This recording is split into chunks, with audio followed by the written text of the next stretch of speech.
Siena nenudažyta. Sakau, nu, dažų likę ir aš nudažysiu. Aš atbėgu, tam tas paveikslas stovėjo ten į kambarį, ant lovas tos, kur ta lova yra ten po mano sūnaus mažoje lova, ir aš ant tos lovos mes pastatėme jį. Ir aš atbėgu, pasimeldžiu, vėl nubėgu, padažau. Ir staiga, čia aš atbėgu, kaip žinai, biškai pailsėti, atsiklaupus meldžios, staiga man sako labas. Aš netekau žodžių, žinau, kaip netekau žadą. Klaupau, nėra nieko daugiau, kas man sakyti. Labas. Dar kartą. Įsivaizduokite, ne. Aš pradėjau verkti ir sakiau, Dieve, tikrai, aš negaliu patikėti tokių dalykų. Paskui aš labai daug regėjimų mačiau, Kristus išeidavo iš to paveikslą man priešais ir mane taip, daviau aš tokių priesaikų, kurias turiu vykdyti. Tai va. O tokių paveikslų mes su draugais, visokiems mano draugams problemų buvo, labai daug visokiausių ir aukoja pinigų ir mes nešim į bažnyčias. Mes turėjom už vieną žmogų padaryti 7, kad tas žmogus būtų išgelbėtas. O ką jūs turite omeny 7? 7 tokius paveikslus. Mes užsakyti, padaryti juos ir nunešti. Ir nepriėmė bažnyčia, būn taip, kad nepriėmė. Ir tu rasti, tu turi rasti. Žymiai mažesnį kabo ir, o čia, žinai... Čia yra toks, koks yra originalas. Didumą jis yra toks, tik tai čia yra kita, žodžiu, šiek tiek spalvas skiriasi, bet mes, kaip sakyti, pirmus mes, kur Žagarėva yra, Joniškio bažnyčioje yra, tai mes juos gavom iš Lenkijos. Žodžiu, mums padėjo kunigai gailestingumo bažnyčios, kur Vilniuje yra gailestingumo bažnyčia, tenai toks kunigas konkrečiai Vaidas yra, tai jisai mums padėjo. O paskui pasidarė krizė ir iš Lenkijos mes nebegalėjom gauti jų, tada mes meldėmės, baisiai Dieve, verkiau, su ašarom sakiau, vis tiek kažkoks kitas kelias turi būti. Dievas parodė tą kitą kelią, žinokit. Padarėm, tada padarė Lietuvoje. Tai va, padarė kelias. Ne, čia spaustuvė daro Kaune su kompiuteriu, viską nuskenuoja, viską konkrečiai. Reklamos gamyba, kur dėvisi. Bet čia yra toksai buvęs žagarietis, ten yra spaustuvės savininkai, kad nebūtų taip nuobodu. Žodžiu, melskitės už savo šeimą, konkrečiai už kiekvieną žmogų, už savo tėvelius. Tai va, tai tas, kaip sako, žmogui būna, kaip yra, nuobodu. Kartoti visą laiką tą patį, ne? Bet aš sakau, mums pritrūks mišių laiką ir pritrūks tų karoliukų, už kiek tų žmonių mums reikia konkrečiai. Mes turim tiek draugų, tiek pažįstamų, ir kiekvien sako, už mane pasimelsk. Ir kai prisimeni, kad jam tikrai yra sunkus momentai, kokie nors ar jauniems studentams sunku ten egzaminus išlaikyti ir kas. Vis tiek kažko meldies ir tikrai padeda. Ir džiaugiamės, mes tą dėkojam Dievui. Tai va, kad nebūtų nuobodi taip kaip ir rožinė malda Sveika Marija, kad irgi turi būti už kažką aukojama ta kiekviena malda. Nes mumis Medžiugorėj ten mokė toks vienas kunigas, labai gražiai jis ten mokė. Tai ir su humoru jis mums ten pasakodavo visai kaip labai. Mes nuvežėm ir į Medžiugorę, žinokit, tokį Kristų. Jūs galite ką nors pasakyti dėl tų 7, sakėt, paveikslą? To dangiškos skaičius. Kaip ten buvo ta visai, aš nežinau, jeigu galite tą istoriją papasakoti. Kaip jis išėjo Kristus iš paveikslo. Čia, šitam kambarį. Buvo tas, čia kambarys buvo pertvertas. Buvo anoj pusėje vienas kambariuks ir čia. Čia buvo 2 duris, Bet mes nusprendėm, kad mes krosnį pastatysim, kad buvo tokie tie laikai nebebuvo, tos skystą kurą mes suveržom šiltėmis tos namus. Nu, ir padarėm, perskiriam tą kambarį, per pusę, kad vaikam būtų, žodžiu, berniukam atskirai, mergaitė būtų kambarys. Bet vaikai, kol padarė tą sieną, vaikų nebelika, vaikai užauga. Ir palika tik mažasis čia, šitam kambarėlį gyvena. Ir nuinėto paveikslą, kur pastatyti, pastatė man tos lovas.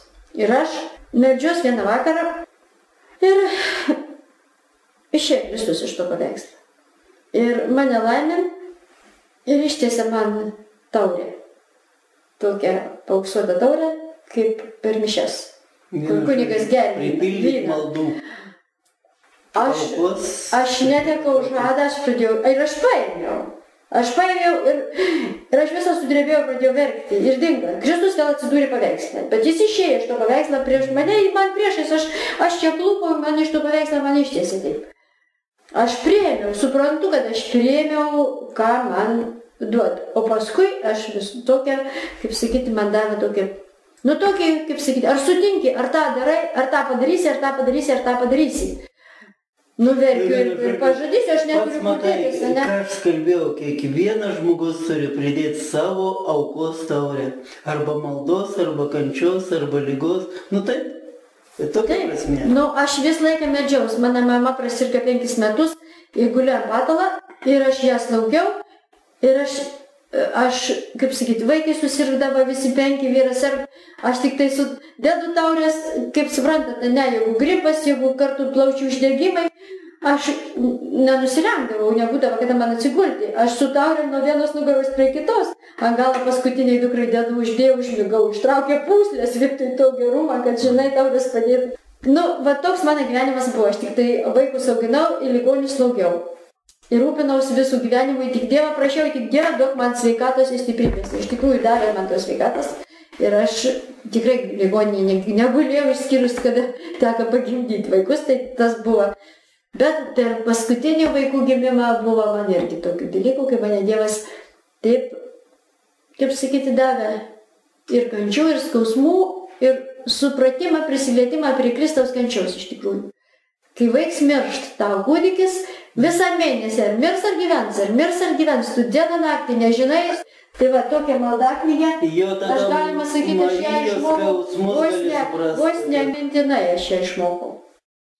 Kalbėdavau per naktis tą, nu visas, ir litanijas, kas tik čia yra parašyta, aš skaitydavau, nes aš pas brolių mėnesį buvau ir aš užsidegu žvakę, aš nežinau, sako gydytoja, tu skambink kada nori, vidurį nakties, tu sužinosi, kaip tas tavo vaikelis. Jis numiręs buvo, man mažasis va šitas va Paulius, jis buvo numiręs ir prikėlė, pribudina jį, perpylė kraują, nakties metas buvo, aš nieko nežinojau, nuvažiuoju iš ryto, gydytojai sako, vat, nežinom, kur esi, reikėjo, žinai, kraują, galbūt, o pasirodo, mano vaiką kraujas visai kitoks. Mano minusas, į vyrą minusas, rezus minusas, ne?